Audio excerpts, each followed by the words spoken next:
sini kami akan mempresentasikan lanjutan dari perjalanan usaha Kue Seribu Cerita yang telah kami upload di video sebelumnya.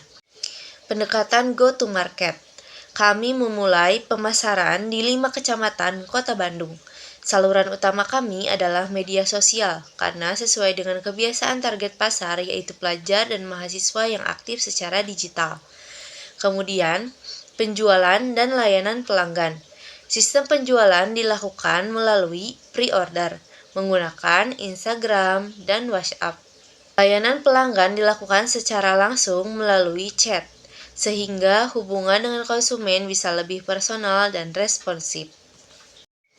Keuangan.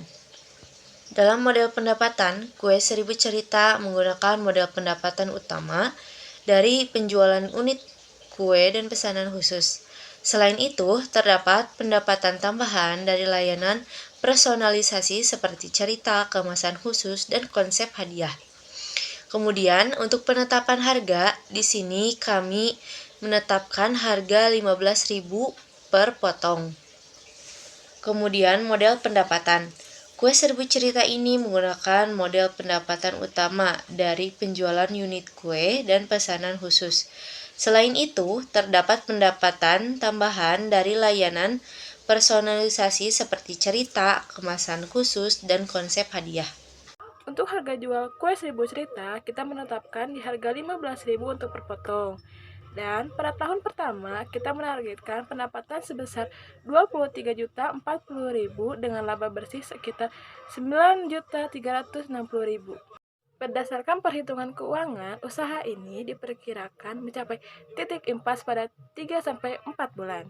Sehingga secara finansial, usaha ini cukup layak untuk dijalankan. Untuk langkah berikutnya, kami mengambil langkah mengembangkan usaha kami dimulai dengan perkembangan prototipe, membuka toko, mencari investor, hingga meningkatkan jumlah konsumen dalam 1 tahun pertama. Untuk indeks kelangsungan hidup usaha kami berada di angka 86,66% yang menunjukkan bahwa Kue Seribu Cerita memiliki potensi kuat untuk berkembang dengan catatan peningkatan SDM dan kualitas produk. Tim kami terdiri dari individu dengan peran yang jelas di bidang manajemen umum dan pemasaran, serta didampingi oleh mentor untuk mendukung perkembangan usaha. Gambaran umum, Kue Seribu Cerita bukan sekedar makanan, tetapi sebagai media menyampaikan cerita dan kenangan.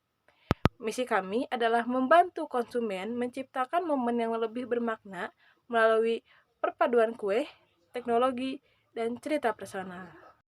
Kemudian, sebagai penutup, Kue Seribu Cerita menawarkan solusi bagi mereka yang bingung mencari hadiah bermakna. Kami percaya bahwa setiap cerita layak untuk dikenang, dan melalui Kue Seribu Cerita, kami ingin ikut menjadi bagian dari momen berharga tersebut. Terima kasih. Kami sudah membuat Google Business. Ini diperuntukkan agar produk kami semakin luas dikenal banyak orang. Kemudian, kami juga membuat toko di Shopee. Ini agar jangkauan kami lebih luas, tidak sekedar di 5 kecamatan di Kota Bandung saja. Karena sistem kita PO, jadi kita tidak memakai Shopee Food karena sistem Shopee Food itu diantar langsung, sementara kita menggunakan sistem PO sehingga kita membuat toko dan etalase produknya. Selain itu, kita juga menerapkan sistem pengantaran same day, sehingga kue tidak akan terlalu lama di perjalanan. Sekian presentasi yang bisa kami sampaikan. Wassalamualaikum warahmatullahi wabarakatuh.